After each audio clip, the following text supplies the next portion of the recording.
My name is Manshi and I'm from Yadunshi Nagar, Narnaul. Yaduvanshi Nagar Narnaul. Narnaul. अ, कितनी as है आपकी? I'm 16 years old. अच्छा, कौन सी class में पढ़ते हैं? 12th.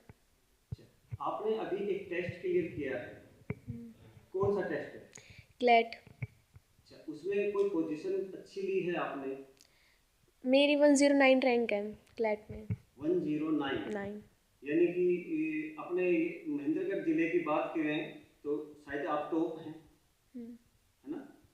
अच्छा, ये टेस्ट जो दिया है, इसका जैसे कि स्टडी कौन सी क्लास तक होनी चाहिए, वो जरूरी कौन सा है? 12th क्लास होनी चाहिए पास आउट, या मतलब कि 12th क्लास में कोई पढ़ रहा हो वो. जो पढ़ रहा हो वो भी दे सकता है। अच्छा, इस एग्जाम को क्लियर करने के लिए आपने कितने घंटे तक स्टडी की? मिनिमम तो 6-7 घंटे थे मेरे दिन में. तो दिन में, शाम में, दिन में अलग रूल था और शाम को अलग था कि मतलब कि दिन में इतने घंटे पढ़ने हैं और शाम को इतने घंटे पढ़ने हैं. और रात का तो कम से कम 1-2 तो बज ही जाते थे पढ़ते पढ़ते.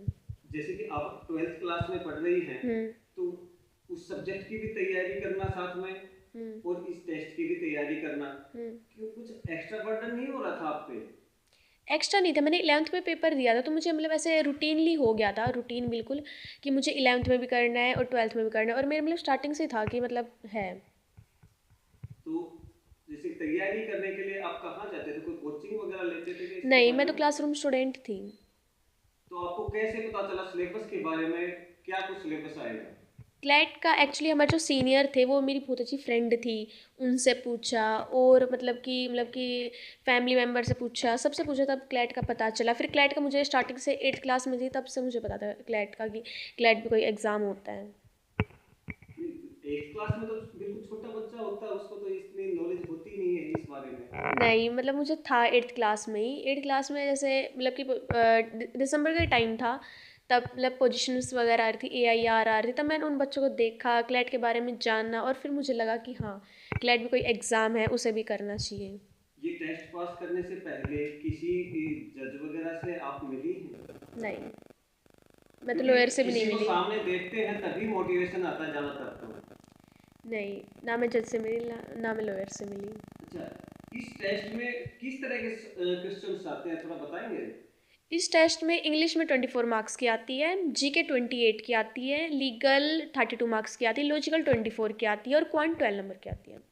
जी, अगर जैसे किसी को गाइड करने वाला ना हो, हम्म. तो वो किस तरह से तैयारी करे? देखो, अगर गाइड करने वाला नहीं हो तो सबसे पहले तुम्हारी इंग्लिश स्ट्रांग होनी चाहिए, क्योंकि ये इंग्लिश बेस्ड पेपर है. इसमें मतलब UPSC वगैरह सबके पेपर हिंदी में मिल जाएंगे, हिंदी लैंग्वेज में. बट क्लैट एक ऐसा पेपर है जो इंग्लिश में ही होगा, क्योंकि सुप्रीम कोर्ट और हाई कोर्ट में इंग्लिश लैंग्वेज अलाउ है, हिंदी नहीं है. उसकी वजह से मतलब कि इंग्लिश का ही पेपर होता है, जिससे हमारी आगे भी इंग्लिश रूटीनली चली जाए, इसलिए. जी, हम्म.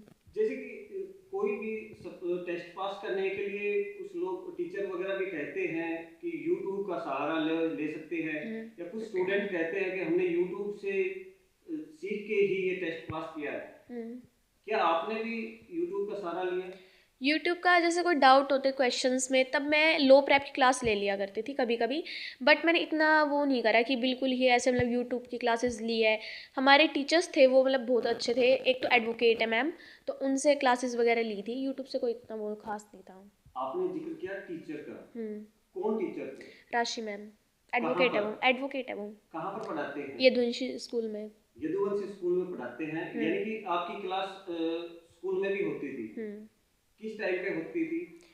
8 पीरियड में से कम 6-7 पीरियड तो क्लैट के ही होते थे. 6-7 पीरियड क्लैट के क्लैट ही के ही होते थे. होते हैं। एक पीरियड होता था, जैसे कोई पॉलिटिकल वाले सर ने ले लिया, ज्योग्राफी वाले सर ने ले लिया, यूँ चलता था. बट हमारे ज़्यादातर कम से कम 6 घंटे में से 5 घंटे तो कम से कम क्लैट का ही होता था. लंच में भी क्लैट के क्वेश्चन सोल्व करते थे हम तो.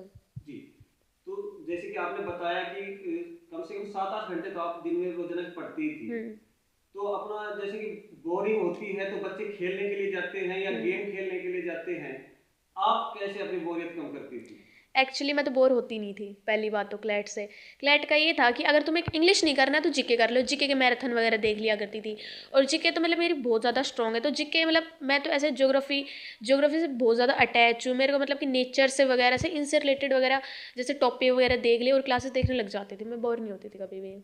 जी, तो आपका टेस्ट क्लियर हुआ है, सबसे ज़्यादा श्रेय किसको देना चाहेंगे आप?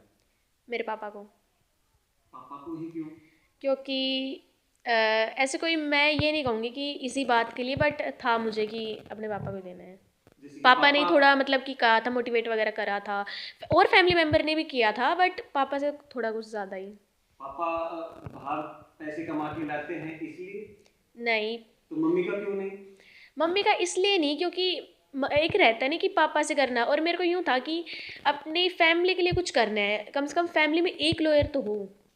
फैमिली का बात आई तो हम्म। आपका फैमिली बैकग्राउंड जानना चाहेंगे कि भाई आपके पेरेंट्स क्या कुछ करते हैं? मेरे दादाजी इंस्पेक्टर है, मेरी जो ग्रैंड मदर है वो हाउसवाइफ है, मेरे पापा बिजनेसमैन है, और मेरी मम्मी टीचर है, प्राइवेट में।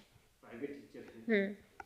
यानी कि घर में पढ़ाई का माहौल शुरू से ही रहा है। स्टार्टिंग से रहा है। अच्छा, कितने बहन भाई हैं? मैं तो मेरा एक छोटा भाई है, वो फर्स्ट क्लास में है, और मेरे चाचा के 2 लड़के हैं, मतलब हमारी पूरी फैमिली में मैं एक लड़की हूँ। अकेली लड़की हम्म। है और आपके कंधों पे आप आगे बहुत भार आने वाला है, उसकी कैसे क्या कुछ तैयारी कर रहे हैं, क्योंकि बहुत बड़ा टेस्ट पास किया है आपने, हम्म। तो परिवार वालों को भी काफ़ी उम्मीद है आपसे। हम्म। तो मैं तो क्या कहूँ, मतलब ये कहूँगी कि मेरे जो छोटे भाई बहन हैं उनसे तो ये कहूँगी कि तुम भी जो जो मैंने किया है ना, तुम मेरे से ज़्यादा टॉप करो, मैं तो यही कहूँगी तुम्हें। जी। और जैसे कि आजकल फ्रीडम की बात की जाती है कि हम्म। बच्चों को फ्रीडम देनी चाहिए, जो करना चाहे वो करने देना चाहिए, हम्म। आप कहाँ तक सहमत हैं? देखो, अगर बच्चों को फ्रीडम मिले ना, तो उसे उन्हें पॉजिटिव वे से मतलब कि करना चाहिए यूज़, नेगेटिव वे से नहीं करना चाहिए। अगर तुमने घर वालों को ट्रस्ट तोड़ दिया ना एक बार, फिर वो बनना बहुत मुश्किल है।